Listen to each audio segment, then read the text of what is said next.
Hello बच्चों, प्यारे बच्चों, आप लोग चैप्टर नंबर 1 पढ़ रहे हैं सेट्स, और ये हमारा छठा लेक्चर है। और पिछले लेक्चर में हमने पढ़ा था practical applications of set operations, और दो सेट्स के ऊपर, यानी जितने भी क्वेश्चन थे उनमें लगभग 2 सेट्स बन रहे थे। और मैंने आपको बताया था कि 3 सेट भी बनेंगे, ए, बी और सी। और आज हम वही क्वेश्चन करेंगे जिनमें 3 सेट भी बनेंगे, और 1-2 क्वेश्चन ऐसे भी आएंगे जिनमें 2 सेट भी रहेंगे। तो 2 सेट का तो हम पढ़ ही चुके हैं, उसमें तो कोई दिक्कत ही नहीं है। आज हम लोग 3 सेट के लिए भी पढ़ेंगे। जब 3 सेट बने तो मैं पहले फॉर्मूला लिख रहा हूं, बाकी उसको एक्सप्लेन करूंगा। 3 सेट का क्वेश्चन जितने भी हम करेंगे, मैक्सिमम तो वेन डायग्राम से हो जाएंगे।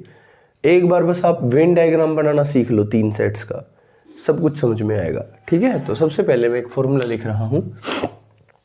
Number of element of A union B union C is equal to number of element of A plus number of element of B plus number of element of C minus number of element of A intersection B minus number of element of B intersection C minus number of element of A intersection C plus number of element of A intersection B intersection C। ये formula है और ये आपको याद होना चाहिए, tips पे होना चाहिए एकदम। मुश्किल बिल्कुल नहीं है। 3 सेट्स का यूनियन जो है उसमें कितने एलिमेंट होंगे, वो बराबर होगा पहले सेट के एलिमेंट प्लस दूसरे के प्लस तीसरे के माइनस 2-2 के पेयर का इंटरसेक्शन। ये घटा दो और तीनों का इंटरसेक्शन जोड़ दो। ऐसे याद रखोगे, ज़्यादा बेटर तरीके से याद होगा। अब मैं इसको एक्सप्लेन करता हूँ कि ये फॉर्मूला कैसे बना। देखिए, ध्यान से देखिएगा। कोई 3 सेट है मेरे पास, तो ये कोई सेट है ए। देखिए इसका वेन डायग्राम कैसे बनाएंगे आप समझ जाओगे, बहुत ही बढ़िया क्वेश्चन है ये सेट मान लीजिए ए है। अब ऑब्वियस सी बात है, कुछ एलिमेंट ऐसे होंगे जो ए और बी में कॉमन होंगे, तो जो बी का डायग्राम बनेगा वो 100% ए को इंटरसेक्ट करेगा। अगर एक कॉमन है तो की बात है। तो ये सेट हो गया बी। अब सी सेट ऐसा होगा जिसके कुछ एलिमेंट ए के साथ कॉमन होंगे, कुछ बी के साथ, और कुछ ऐसे भी हैं जो दोनों के साथ कॉमन होंगे। यानी सी का जो डायग्राम बनेगा वो कुछ ऐसा बनेगा, ये बनेगा। ये सेट हो गया सी। ठीक है बेटा। और इसमें जो सबसे इंपॉर्टेंट पार्ट है वो आप समझ जाइएगा। सबसे इंपॉर्टेंट पार्ट ये है, ये वाला। देखिए ये ए सेट में भी है, ये बी में भी है, ये सी में भी है। तो ये जो पार्ट आपको नजर आ रहा है ये सबसे इंपॉर्टेंट पार्ट है। इस पार्ट को कहते हैं A intersection B intersection C. इस पार्ट को कहते हैं A intersection B intersection C कहते हैं इस पार्ट को। ठीक है बच्चों, अब जरा ध्यान दें इस बात पे। अब देखिए A union B union C का क्या मतलब हुआ। ये पूरा का पूरा जो है वो A union B union C है। इसमें जितने भी एलिमेंट हैं वो सारे A union B union C में आएंगे। जितने भी एलिमेंट हैं वो सारे आएंगे A union B union C. अच्छा, अब इसमें टोटल एलिमेंट कितने हुए वो देखिए एक बार। Number of element of A, भाई ध्यान से सुनना, मैं हटा रहा हूं एक बार। Number of element of A, ये सारे एलिमेंट ले लिए भाई मैंने ए के, plus number of element of B, ये सारे भी ले लिए मैंने, number of element of B, plus number of element of C, ये सारे भी जोड़ दिए। ठीक है, ये जोड़ दिए। अब मैंने क्या देखा कि भाई ये जो एलिमेंट थे, कौन से, ये जो एलिमेंट थे ए और बी जो दोनों में थे, वो कहाँ जुड़ गए भाई, ए में भी जुड़ गए, बी में भी जुड़ गए। तो जो एलिमेंट 2 बार जोड़ दिए मैंने, तो उनमें से एक बार तो घटाने पड़ेंगे, क्योंकि सेट में तो एक एलिमेंट एक बार ही आ सकता है। तो हमने क्या किया, इन दोनों का इंटरसेक्शन घटा दिया, ए इंटरसेक्शन बी घटा दिया। ठीक है। उसके बाद मैंने देखा ये जो एलिमेंट हैं जो सी सेट में भी हैं और बी सेट में भी हैं। ये कितनी बार जुड़ गए? 2 बार। कहाँ जुड़े? बी में भी जुड़ गए और सी सेट में भी काउंट कर लिए मैंने, 2 बार जुड़ गए, तो 1 बार घटाने पड़ेंगे। तो मैंने बी इंटरसेक्शन सी के एलिमेंट घटा दिए, ये देखिए, ये घटा दिए। अच्छा, 2 बार जुड़े तो 1 बार घटाना है ना, कोई एलिमेंट 2 बार आ गया तो 1 बार तो काउंट करेंगे हम। अच्छा, उसके बाद ये हिस्सा देखिए, ये ए में भी है और सी में भी है, ए और सी दोनों में है बेटा। आप साथ साथ समझते चलेंगे, डायग्राम बहुत अच्छा समझ में आएगा। ये ए में भी है और ये सी में भी है, हमने 2 बार जोड़ दिए। ए में ए के जितने भी एलिमेंट लिए उसमें भी काउंट हो गया ये पार्ट, और सी के जितने भी एलिमेंट लिए उसमें भी काउंट हो गया ये पार्ट। 2 बार काउंट हुआ, तो ए इंटरसेक्शन बी, यानी जो कॉमन एलिमेंट थे वो 2 बार काउंट हो गए ए और सी के, तो 1 बार हमने घटा दिया, घट गए, कोई दिक्कत नहीं है, अच्छे से समझ में आ गई होगी बात। फिर मैंने क्या ऑब्जर्व किया, ध्यान से देखिएगा, सिर्फ इस पार्ट को देखिए। अब देखिए इस पार्ट को, कौन से को? इस वाले पार्ट को देखिए। इस वाले पार्ट की बात करते हैं, सिर्फ इस पार्ट की, जिसे कहते हैं A intersection B intersection C, सिर्फ इस पार्ट की बात करते हैं। इसके एलिमेंट कितनी बार काउंट हुए देखिएगा, 1 बार ए में, 1 बार बी में और 1 बार सी सेट में। ये एलिमेंट 3 बार काउंट हो गए। 3 बार हो गए तो 101% 2 बार घटने थे, 1 बार तो काउंट करूंगा मैं, 1 बार तो काउंट करने हैं ना। तो ये एलिमेंट 3 बार काउंट हुए और घटने कितनी बार चाहिए थे? घटने चाहिए थे 2 बार। घटे कितनी बार? ध्यान से देखिएगा, ये ए इंटरसेक्शन बी में है, ये देखिए ए इंटरसेक्शन बी में घट गए, 1 बार घट गए। जब मैंने बी इंटरसेक्शन सी किया तो उसमें भी थे ये, 2 बार घट गए। जब मैंने ए इंटरसेक्शन सी किया तो उसमें भी घट गए, 3 बार घट गए। 3 बार ही जुड़े थे और 3 बार ही घट गए, यानी A intersection B intersection C के एलिमेंट 3 बार ऐड हुए थे, तीनों बार घट गए, जबकि 1 बार तो काउंट करने थे। इसलिए इस पोर्शन को क्या कहते हैं? A intersection B intersection C. तो इसको 1 बार तो जोड़े, तो plus number of element of A intersection B intersection C. तो उम्मीद करता हूं आपको बहुत अच्छे से समझ में आ गया होगा कि number of element of A union B union C होता है number of element of A plus number of element of B plus number of element of C. तीनों जोड़ो, 2-2 का इंटरसेक्शन घटाओ और तीनों का इंटरसेक्शन फिर जोड़ना पड़ेगा, क्योंकि जब 2-2 का इंटरसेक्शन घटाएंगे तो उसमें ये जो हिस्सा है ये 3 बार जुड़ा था। ए सेट में काउंट हो गए थे एलिमेंट, बी के जो नंबर ऑफ एलिमेंट थे उसमें काउंट हो गए थे, सी वालों में तो ये एलिमेंट 3 बार काउंट हो गए थे, जबकि काउंट 1 बार होने थे। 3 बार हुए, 3 बार ही घट गए, यहाँ भी और यहाँ भी, क्योंकि ये ए इंटरसेक्शन बी में भी है ये पार्ट, बी इंटरसेक्शन सी में भी है ये पार्ट और ए इंटरसेक्शन सी में भी है ये पार्ट। 3 बार जुड़े, 3 बार घट गए, इनका तो बेचारों की गिनती ही नहीं रही। तो 1 बार जोड़ दिया फिर से कि भाई 1 बार तो इसको काउंट करो, तो 1 बार जोड़ दिया हमने। तो मेरे प्यारे बच्चों, आपको अच्छे से समझ में आ गया होगा। तो ये 3 सेट जब भी हो, आप हमेशा ऐसा डायग्राम बनाओगे और उस डायग्राम में सबसे पहले ये पार्ट फिलअप होगा, फिर इंटरसेक्शन फिलअप होंगे, फिर ये बचे हुए पार्ट फिलअप होंगे। एक क्वेश्चन जब मैं करवाऊंगा तो आपको सब कुछ समझ में आएगा।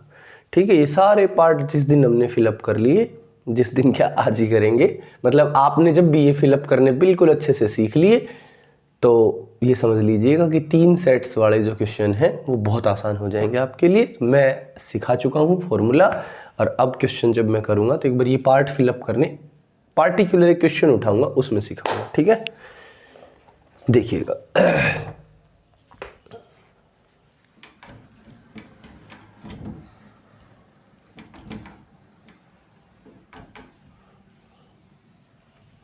ये फॉर्मूला अपना लिख लेना भाई।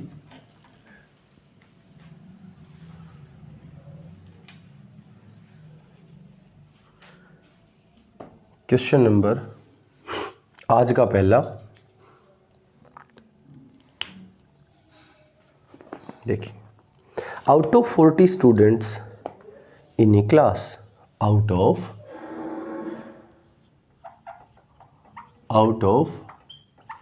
40 students in a class,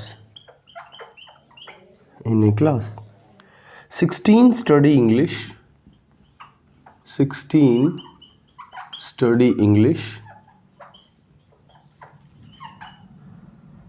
22 accountancy, 22 accountancy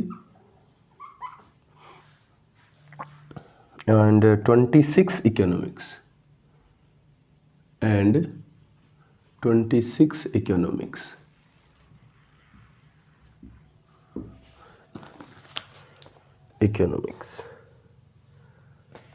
उसके बाद देखिए 5 study English and economics, 5 study English and economics, थोड़ा शॉर्टकट लिखूंगा बेटा, English eco. 14 study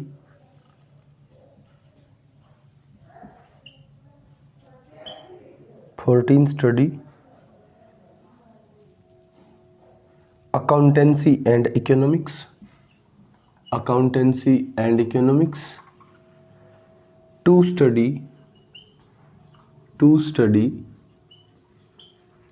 all the three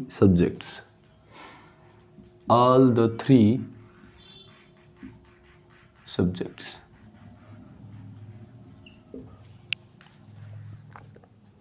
okay.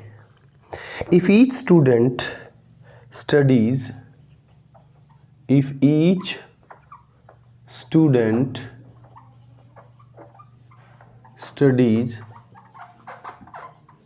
at least one of the three subjects, तो कहता है find the number of students who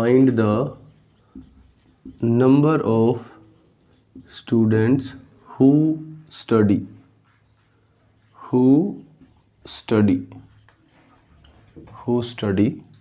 number 1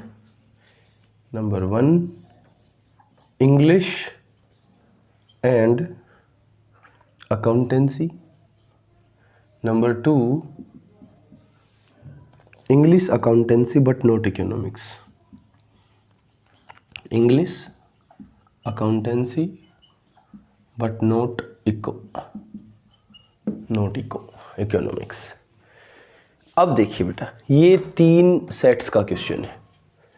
question ये है, out of 40 student in A class, out of 40 student in A class 16 study English, 16 बच्चे वो हैं जो English पढ़ते हैं, 22 अकाउंटेंसी, 22 अकाउंटेंसी, 26 इकोनॉमिक्स। उसके बाद है 5 study English and eco, 14 study accountancy and eco, 2 study all the 3 subjects. 2 ऐसे हैं जो तीनों सब्जेक्ट पढ़ते हैं। If each student studies at least one of the 3 subject, यानी ये जो 40 के 40 स्टूडेंट हैं, इनमें से हर एक स्टूडेंट इन तीनों सब्जेक्ट में से, इंग्लिश हो, अकाउंटेंसी हो या इकोनॉमिक्स हो, इन तीनों में से एक सब्जेक्ट तो जरूर पढ़ता है, मतलब किसी ना किसी एक सेट में तो हर एलिमेंट है। तो ये चीज हमें बताती है कि ये एलिमेंट होंगे A union B union C में। अब इसने पूछ लिया कि find the number of student who study English and accountancy, और यहां पूछ लिया English accountancy but not eco. तो मैं आपको वेन डायग्राम भी सिखाऊंगा इस क्वेश्चन में, लेकिन उससे पहले जरा सॉल्यूशन में देखिएगा कि हम क्या करते हैं। हम जो इंग्लिश पढ़ते हैं, देखिए लैंग्वेज आपको बनानी सिखा रखी है, मैं बार बार नहीं बनाऊंगा। Let A B and C be the set of student who study English accountancy and economics respectively. ये आप लाइन लिखोगे, मैं यहाँ शॉर्टकट लिख रहा हूँ। इंग्लिश पढ़ने वालों को ए सेट में लिया, और हमने अकाउंटेंसी पढ़ने वालों को बी सेट में लिया, और इकोनॉमिक्स पढ़ने वालों को लिया सी सेट में। अब देखिए नंबर ऑफ एलिमेंट इन ए के नंबर ऑफ एलिमेंट देखिए कितने होंगे। ए के नंबर ऑफ एलिमेंट, ए किसे का, इंग्लिश पढ़ने वाले बच्चों के सेट को, है ना, the set of student who study English. English पढ़ने वाले हैं 16। Number of element of B, B किसे का है हमने, अकाउंटेंसी पढ़ने वालों को। अकाउंटेंसी कितने बच्चे पढ़ते हैं, 22, तो बी सेट में कितने एलिमेंट होंगे, 22। नंबर ऑफ एलिमेंट ऑफ सी, सी किसे कहा है हमने, इको पढ़ने वालों को, और इको कितने बच्चे पढ़ते हैं, 26। अच्छा, उसके बाद आ जाओ अब 5 study English and eco. English and eco, जो इंग्लिश भी पढ़ते हो इको भी पढ़ते हो, यानी जो दोनों सेट्स में हो, यानी ए इंटरसेक्शन बी, जो दोनों में है वो कॉमन, यानी number of element of A intersection B कितने हैं भाई, कितने हैं 5। 14 study accountancy and eco. 14 study accountancy and eco, जो ये दोनों सब्जेक्ट पढ़ते हैं, बी और सी दोनों पढ़ते हैं, यानी दोनों सेट्स में है, जो दोनों में है वो उनके कॉमन में हो गया, यानी उनके इंटरसेक्शन में होगा। तो बी इंटरसेक्शन सी में हो गए 14 एलिमेंट, और नंबर ऑफ एलिमेंट ऑफ क्या दे रखा है बेटा, two study all the 3 subject. All the 3 मतलब जो इंग्लिश अकाउंटेंसी और इको तीनों पढ़ता है, यानी जो तीनों सेट्स में है, तो वो होगा A intersection B intersection C, और ऐसे कितने हैं 2। अब इसने क्या पूछा पहले पार्ट में, क्या फाइंड आउट करना है, the number of student who study English and accountancy. English and accountancy मतलब बेटा इंग्लिश एंड अकाउंटेंसी, भाई दोस्तों एक बार जरा देखें, मैंने शुरू में बताया 5 स्टडी इंग्लिश एंड इको। देखिए 5 study English and eco, English and eco मतलब ए इंटरसेक्शन सी। तो प्यारे बच्चों ये मैंने यहाँ गलत लिख दिया, ए इंटरसेक्शन सी आएगा ये, ठीक है, इंग्लिश एंड इको, ठीक है, तो इसको ठीक कर लें, ये शुरू में मैंने गलत लिख दिया था। अब हमें निकालने हैं the number of student who study English and accountancy, यानी number of student of A intersection B. तो भाई हमारे पास तो फॉर्मूला है ना, कौन सा, the number of element of A union B union C is equal to number of element of A plus number of element of B plus number of element of C minus number of element of A intersection B minus number of element of B intersection C और minus number of element of A intersection C plus number of element of A intersection B intersection C. तो मेरे प्यारे बच्चों सब data है तुम्हारे पास, number of element of A union B union C, ये कितने होंगे बेटा, A union B union C में टोटल स्टूडेंट कितने हैं 40, और each student study at least one of the 3 subject, यानी ये 40 के 40 इन्वॉल्व है ए बी या सी किसी न किसी एक सेट में, तो इनका यूनियन करूँगा तो 40 ही आएगा। तो यहाँ 40 is equal to A set में 16 एलिमेंट हैं, बी में 22 है बेटा, सी में 26 है। Number of element of A intersection B निकालने हैं, ये निकालने हैं। बी इंटरसेक्शन सी में कितने हैं, बी इंटरसेक्शन सी में 14 हैं, ए इंटरसेक्शन सी में कितने हैं 5, और ये हैं 2। तो अब ज़रा देखें, ये माइनस का है, इस तरफ ले आए प्लस का हो जाएगा, number of element of A intersection B is equal to, ये हो गया बेटा, जोड़ना ज़रा इनको अगर आप ऐड करोगे तो ये हो जाएगा 2 26 और 2 28, 28 और 22 50, 50 60 66 66, और ये हो गया माइनस का 19, और माइनस का ही 40 हो गया। तो भाई आंसर आया हमारा 7।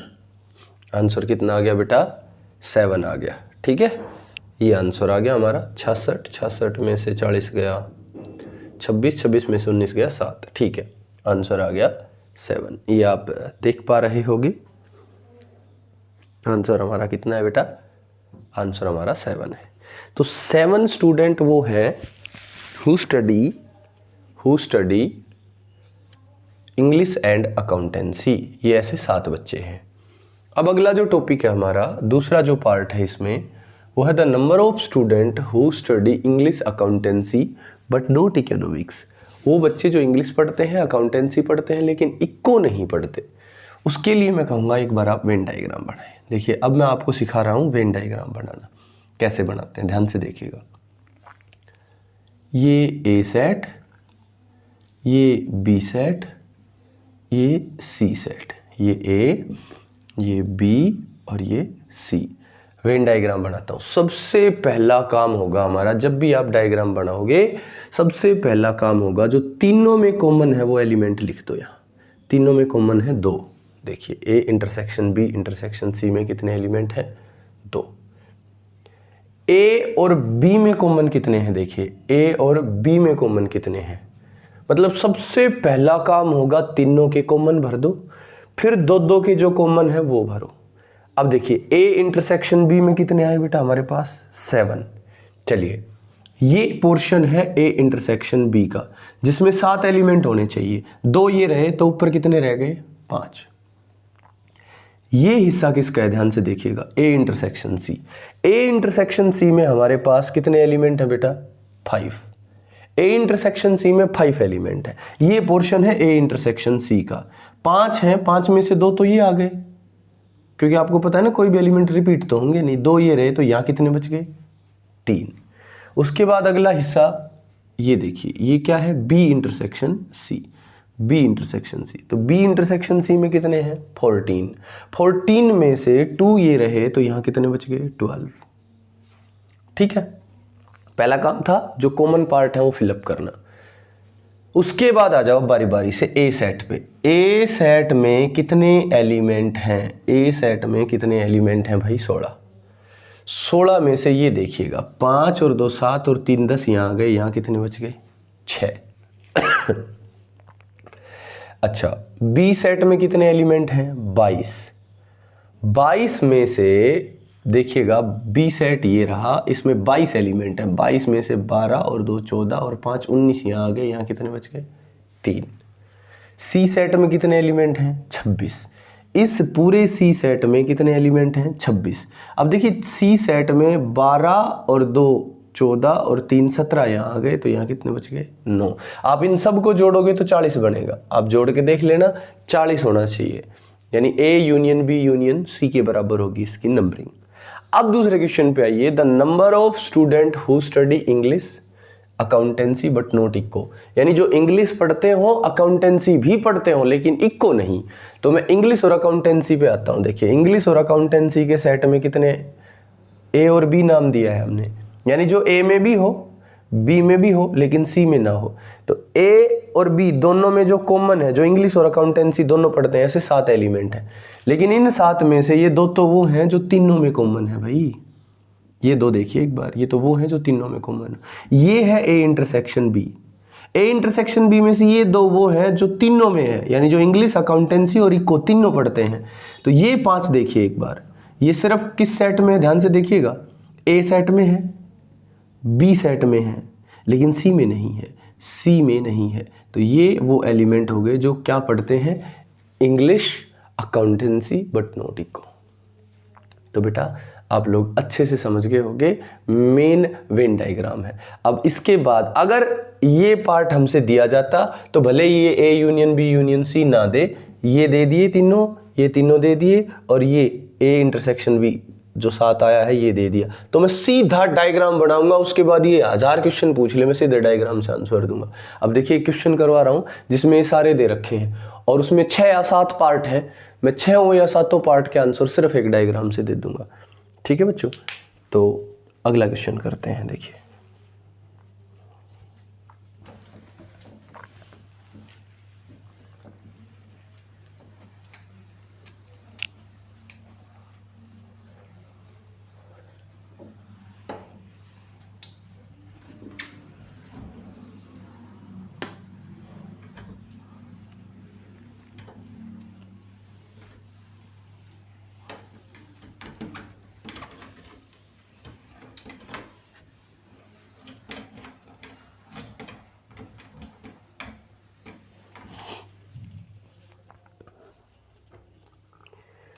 देखिएगा बेटा, अब मैं पूरा क्वेश्चन नहीं लिखूंगा, आप ध्यान से सुनते रहें।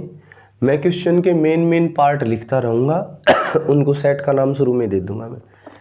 देखिएगा, in a survey of 25 student, total student कितने हैं 25।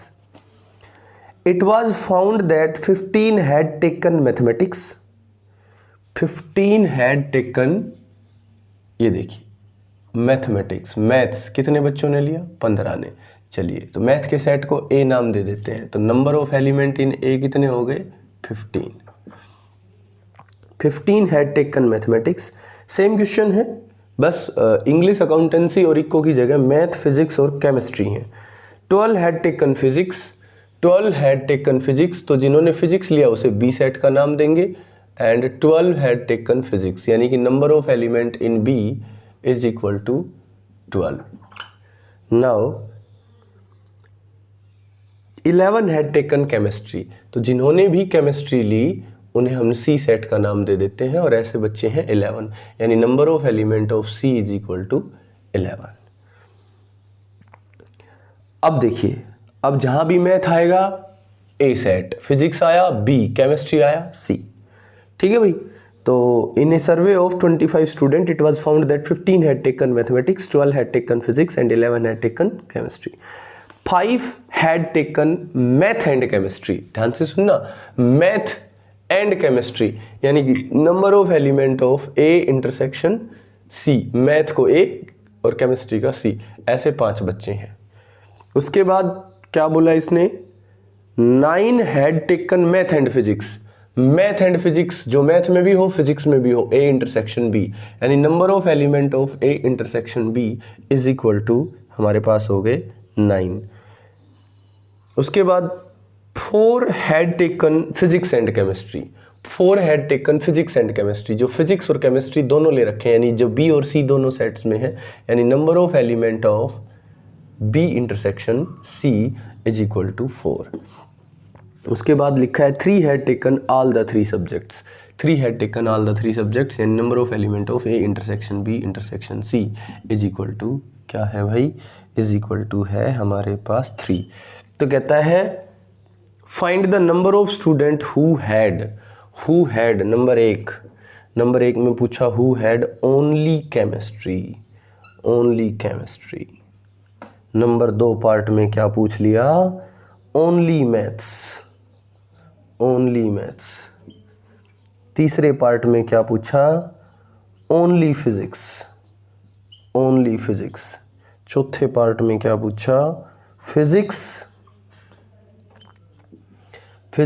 And chemistry but not maths. उससे अगले पार्ट में क्या पूछा, math and physics but not chemistry. उससे अगले पार्ट में क्या पूछा, इन सब का आंसर मैं सिर्फ एक डायग्राम बना के दूंगा बेटा. उससे अगले पार्ट में पूछा only one of the subject.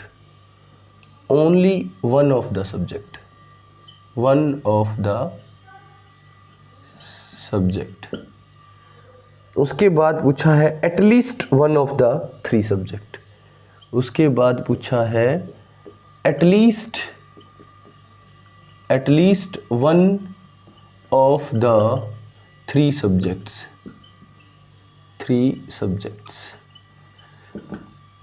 देखता हूँ बेटा स्क्रीन पे आ रहा है कि नहीं. लास्ट वाला आ तो गया, लास्ट वाला भी. बाकी एक पार्ट और है, नन ऑफ द 3 सब्जेक्ट, वो मैं बाद में कराऊंगा. अब इन सब के आंसर देने हैं हमने, इन सब के आंसर देंगे हम सिर्फ एक वेन डायग्राम से. सिर्फ एक डायग्राम इन सब के आंसर देगा. ठीक है. अब देखिए, सबसे पहले एक डायग्राम बनाइए. सेट ए, सेट बी और सेट सी, ये 3 सेट हो गए, ए बी सी. बहुत आसान. सबसे पहला काम, जो तीनों का कॉमन पार्ट है, A intersection B intersection C, वो फिलअप कीजिए, यानी उसके नंबर ऑफ एलिमेंट फिलअप कीजिए. A intersection B intersection C में है 3 एलिमेंट, लिए लिख दिए. अब 2 के इंटरसेक्शन पे आ जाइए. ए इंटरसेक्शन बी, यानी वो एलिमेंट जो ए और बी दोनों में है, ऐसे कितने हैं, 9 एलिमेंट है जो ए और बी दोनों में कॉमन है. 9 में से 3 तो ये लिख दिए, 6 और हो गए. उसके बाद आप आ जाइए बी इंटरसेक्शन सी पे. बी इंटरसेक्शन सी में 4 एलिमेंट कॉमन है. बी इंटरसेक्शन सी में 4 एलिमेंट है, 3 ये रहे, 1 यहाँ आएगा. ए इंटरसेक्शन सी में देखिए, ए इंटरसेक्शन सी में 5 एलिमेंट है, 5 में से 3 ये रहे, 2 यहाँ आएंगे. अब बारी बारी से ए सेट, बी सेट और सी सेट पे आइए. ए सेट में 15 एलिमेंट है. ये ए सेट है जिसमें 15 एलिमेंट है बेटा, और मैंने कहा ना कोई एलिमेंट रिपीट नहीं होता. तो 6, 3, 9 और 2 11 ये रहे, तो यहाँ कितने आ गए, 4. बी सेट में 12 एलिमेंट है, 12, ये बी सेट है, देखिए इसमें 12 एलिमेंट है, 6 और 3 9 और 1 10, 10 ये आ गए तो कितने बच गए, 2 हो गए ना टोटल 12 काउंट करने में। सी सेट में 11 एलिमेंट है, ये सी सेट है, इसमें 11 एलिमेंट है। इन 11 में से 2 और 3 5 और 1 6 यहाँ आ गए, यहाँ कितने बच गए, 5। अब देखो तुम अपने answer low. The number of student who had only chemistry, वो स्टूडेंट जिसके पास सिर्फ केमिस्ट्री हो, केमिस्ट्री के अलावा कोई सब्जेक्ट ना हो। केमिस्ट्री के सेट को हमने सी कहा है। इस सी सेट पे आता हूँ। देखिए ये 2 वो हैं जिनके पास मैथ भी है, मैथ को ये सेट का है ना, मैथ भी है और केमिस्ट्री भी। ये 3 वो है जिनके पास तीनों हैं। ये वो है जिसके पास फिजिक्स और केमिस्ट्री है। ये 5 देखिए, ये वो हैं जिनके पास केवल केमिस्ट्री है, इसके अलावा कोई और एलिमेंट नहीं है, सॉरी और सब्जेक्ट नहीं है। तो इसे कहूँगा मैं ओनली केमिस्ट्री या ओनली सी। तो ओनली केमिस्ट्री कितने, 5। ऐसे ही ओनली मैथ, जिनके पास सिर्फ मैथ है, ये 4 स्टूडेंट देखिए जिसके पास सिर्फ मैथ है, ये किसी और के कॉमन में है ही नहीं, सिर्फ ये 4 बच्चे हैं जिनके पास केवल मैथ है। ओनली फिजिक्स, जिसके पास सिर्फ फिजिक्स है, वो कितने बच्चे हैं, 2। अगले पे आइए। फिजिक्स हो केमिस्ट्री हो लेकिन मैथ ना हो। फिजिक्स को बी कहा है, केमिस्ट्री को सी कहा है, यानी फिजिक्स भी है, बी भी है, केमिस्ट्री भी है, सी भी है, लेकिन मैथ नहीं है। फिजिक्स और केमिस्ट्री में टोटल कॉमन है 4 में से ये 3 तो वो है जो तीनों में है, इनके पास तो मैथ भी है। ये एक देखिए, इसके पास फिजिक्स है, केमिस्ट्री, लेकिन मैथ नहीं है। तो ऐसे कितने एलिमेंट है, 1। जिसके पास मैथ हो, फिजिक्स हो लेकिन केमिस्ट्री ना हो, जिसके पास मैथ हो, मैथ मतलब ए, फिजिक्स हो, फिजिक्स मतलब बी, ए और बी, मैथ हो फिजिक्स हो लेकिन केमिस्ट्री ना हो, ये 6 देखिए, मैथ भी है फिजिक्स भी है लेकिन केमिस्ट्री सेट ये रहा, इससे कोई लेना देना नहीं है। तो ऐसे कितने एलिमेंट हैं मेरे बच्चों, 6। कई बार ए बी सी में कन्फ्यूज़न हो जाता पढ़ाते पढ़ाते, वहाँ देखते देखते कि मैं मैथ फिजिक्स में से किसी को ए या बी बोलूँगा, आप बहुत ध्यान दें इस बात पे, ठीक है। Only one of the 3 subject, only one of the subject, जिसके वो बच्चे जिनके पास केवल एक सब्जेक्ट है। देखिए ये 4 वो बच्चे जिसके पास केवल मैथ है, ये 5 वो हैं जिनके पास केवल केमिस्ट्री है, ये 2 वो हैं जिनके पास केवल फिजिक्स है। तो ऐसे बच्चे जिनके पास केवल एक ही सब्जेक्ट है, 4 ये रहे, 5 ये रहे, 2 ये रहे, 4 और 5 9 और 2 11, ऐसे बच्चे हैं 11। उसके बाद है at least one of the 3 subject. और बेटा एटलीस्ट वन ऑफ द 3 मतलब A union B union C. अब बहुत से बच्चे कहेंगे सर इस सर्वे में 25 स्टूडेंट थे, लेकिन क्या वहाँ लिख रखा था कि each student had at least one of the 3 subject? नहीं लिखा हुआ था। क्या पता कुछ बच्चे ऐसे हो जिनके पास ना फिजिक्स हो, ना केमिस्ट्री हो, ना मैथ हो, कोई और सब्जेक्ट ले रखा हो। तो मेरे बच्चों at least one of the 3 subject मतलब A union B union C, और वो कुछ भी नहीं है, इन सब का जोड़ है। तो 6 और 4 10 और 2 12, 12 और 3 15, 15 और 1 16, 16 17 18, 18 और 5 23। तो ऐसे एलिमेंट हैं 23। यानी मैं कह सकता हूँ कि number of element of A union B union C is equal to 23। उसके बाद इसने क्या कहा, इसके बाद एक पार्ट और है कि the number of student who had none of the 3 subject, जिसके पास एक भी सब्जेक्ट ना हो। टोटल बच्चे कितने थे सर्वे में? 25 बच्चे थे बेटा, जब मैंने शुरू में क्वेश्चन पुटअप किया 25 थे। 25 में से 23 बच्चे ऐसे हैं जिनके पास कम से कम एक सब्जेक्ट है, ये घटा दो तो कितने बच गए हमारे पास? 2। तो 2 ऐसे बच्चे हैं जिनके पास एक भी सब्जेक्ट नहीं है, ना तो फिजिक्स, ना ही केमिस्ट्री और ना ही इनके पास मैथमेटिक्स है। ठीक है प्यारे बच्चों, तो 3 के जितने क्वेश्चन बन सकते हैं 3 सेट्स के, वो सारे करवा दिए, ये समझ लो मैंने। इससे बाहर कुछ भी नहीं पूछा जाएगा। ये डायग्राम पे फोकस कर लो कि मैंने डायग्राम कैसे बनाया। 2 बार बनाया है मैंने, पिछले क्वेश्चन में भी और इसमें भी। अब एक बहुत अच्छा क्वेश्चन है, 2 सेट्स पे ही है लेकिन बहुत अच्छा क्वेश्चन है, वो और करवाता हूँ आपको, ठीक है।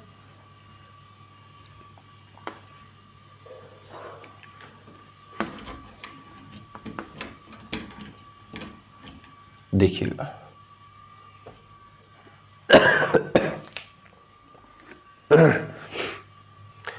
ए survey shows that 67% of the people, यहाँ देखिए इसको मैं पूरा लिख रहा हूँ बोर्ड पे, बहुत अच्छा क्वेश्चन है, थोड़ा डिफरेंट है सभी से। A survey shows that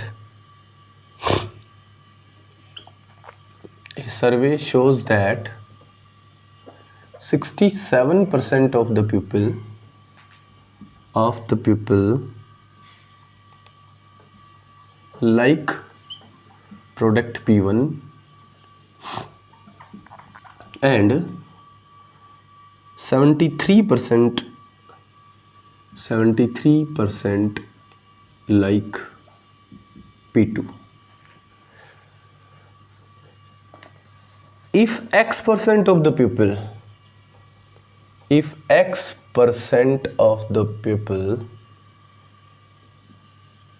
like both the products P1 and P2, find the value of X. X की वैल्यू बताइए। देखिए मेरे बच्चों, है ना, आसान दिख रहा होगा एकदम। P1 प्रोडक्ट को जो लाइक करते हैं, मैं उसे A सेट मान लेता हूं। जो P2 प्रोडक्ट को लाइक करते हैं मैं उन्हें B सेट मान लेता हूं। और जो टोटल बंदे हैं, जब परसेंटेज की बात आई तो मैं उनको 100 मान लेता हूं थोड़ी देर के लिए। तो 100 में से जो आंसर आएगा वो सब परसेंटेज में आएगा।